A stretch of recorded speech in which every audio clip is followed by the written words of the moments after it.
fólk sem að segist vera í rosalega mikilli baráttu sko. Hann aðalega að berjast gegn því að aðrir fá að tjá sig nokkurn skapaðan hlut. Þá alltaf að segja sko, það svo rosalega mikið álag á þeim. Þetta það svo erfitt að vera í baráttunni, þetta svo rosalega erfitt og svo mikið að gera. Og oftast ekki að gera raskat, annað en að tuða á netinu og það þessi aktivismi þeirra. Já, þetta yfirborðskennt.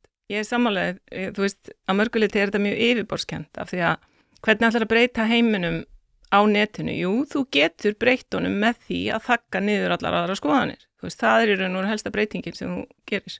Þú veist ekki að hjálpa, held ég, mörgum sko. Þú veist í raun og veru bara að einhvern veginn að, eins og ég segi í greininni, þetta svona top down, þetta fer ofanfrá og niður, ekki öfugt og slíkar hreyfingar, það get ekki enda vel og það mun allt fara í vitleysu. Það bara í raun og veru svona það sem ég finnst vera bara svona heilbrigð skynsemi og bara svona að draga eðlilegar ályktanir af því sem að gera sko.